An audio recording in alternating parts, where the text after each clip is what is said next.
साजिद हबीब साहब, जजीरा जासे के करीब अमरीकी जहाज़ पर हमने देखा कि मिसाइलों की दस्तक, क्या ईरान ने 4 मई के डेडलाइन से पहले अमेरिका को अपनी डेडलाइन दिखा दी है? क्योंकि ज़ाहिर है अमेरिका की जानिब से एक थ्रेट तो दोबारा से क्रिएट किया जा रहा था कि कोई ना कोई बड़ा हमला ईरान पर दोबारा से होने वाला है। जिस तरह से हम देख रहे थे कि जहाज़ों की तादाद बढ़ चुकी थी, जो इक्विपमेंट्स हैं अमेरिका से वो आ चुके थे, और मिसाइलों के हवाले से भी उन्होंने कहा था कि एक नया हाइपरसोनिक मिसाइल जो है वो मशरिक वस्ता की जानिब बढ़ रहा है।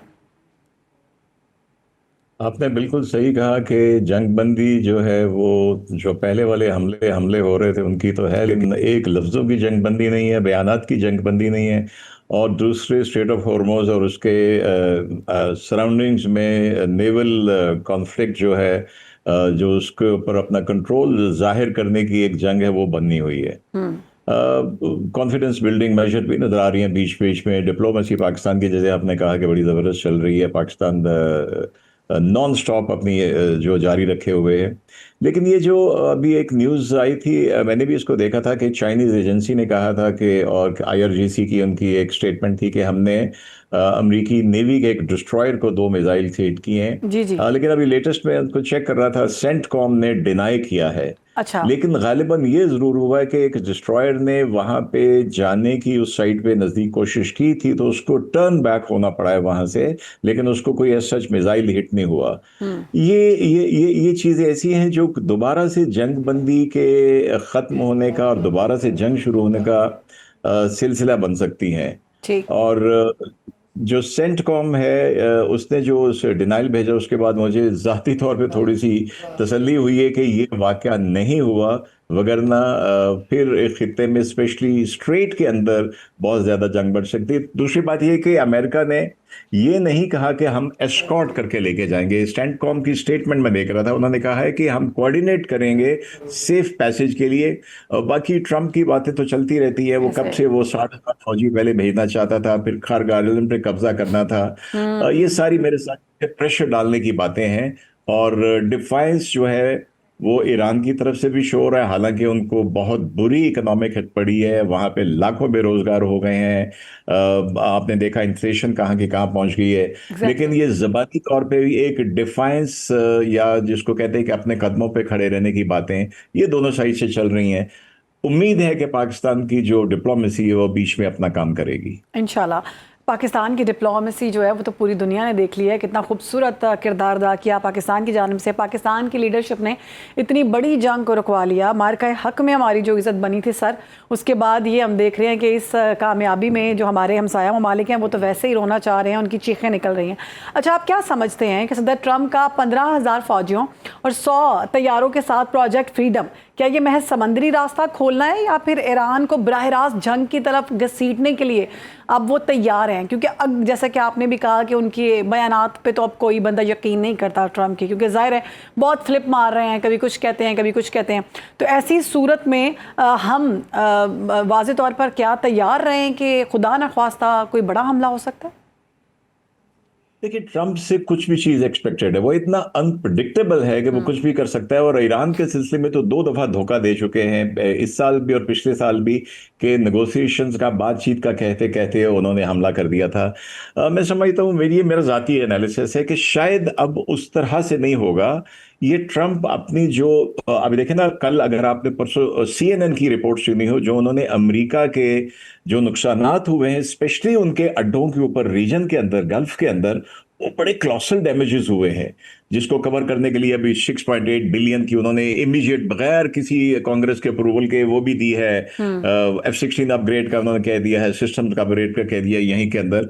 तो आई थिंक वो अपनी जो खिफ्फत या उनको उठानी पड़ी है, उसको कवर करने के लिए, जस्ट टू शो कि I am the goon of the area, और मैं ब्लॉकेड को भी ख़त्म करूंगा, मैं जो शिप्स वहाँ फंसे हुए हैं उनको भी मैं कोऑर्डिनेट करूंगा, लेके जाऊंगा।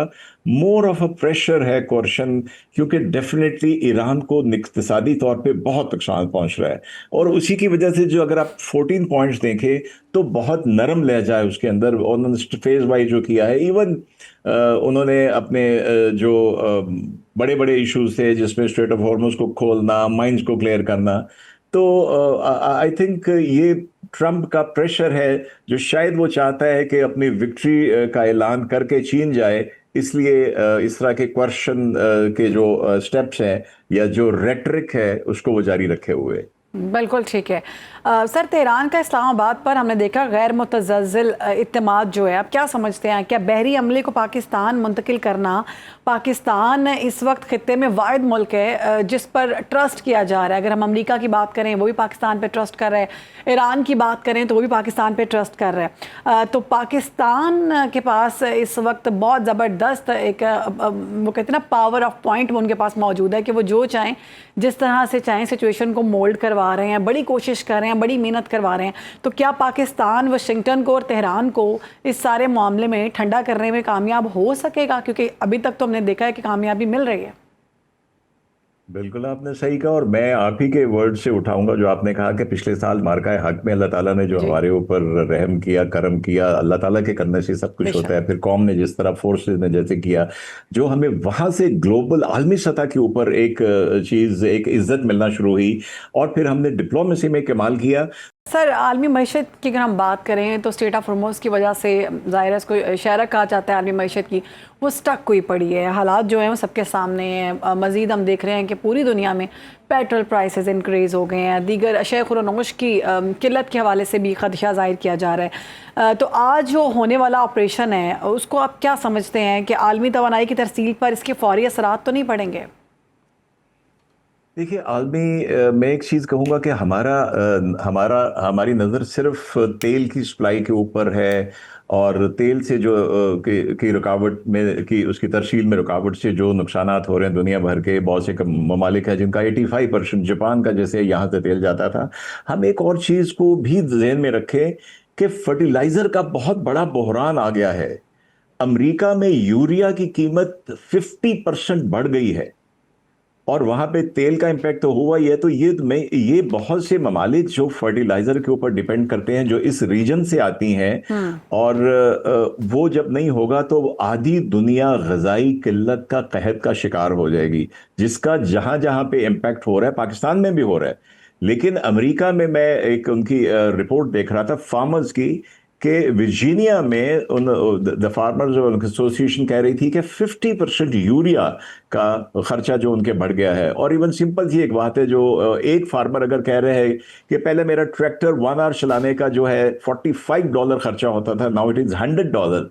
तो ये असर अमेरिका को भी कर रहा है। जो ट्रम्प कहते हैं कि हमारे पास बड़ा तेल है, हमें कोई फर्क नहीं पड़ रहा, लेकिन उनको और बहुत सी चीजों पे उनको डिप्लोमेटिकली फर्क पड़ा है। उनको आलमी सफारतकारी में नेटो के साथ उनकी नहीं बन रही है। कितने नेटो के कंट्रीज जो हैं वो इससे उनको कोई फर्क नहीं पड़ रहा कि अगर अमेरिका नेटो से निकल जाता है तो फर्क तो उनको भी पड़ रहा है, बहुत ज्यादा पड़ रहा है। लेकिन मैं ये कह रहा हूं कि मल्टीपल चीजों में, माइनिंग में फर्क पड़ रहा है। सल्फ्यूरिक एसिड जो एक बाई प्रोडक्ट है ऑयल का, जब ये उसमें डिफरेंट प्रोडक्ट्स बनाते हैं उससे माइनिंग होती है।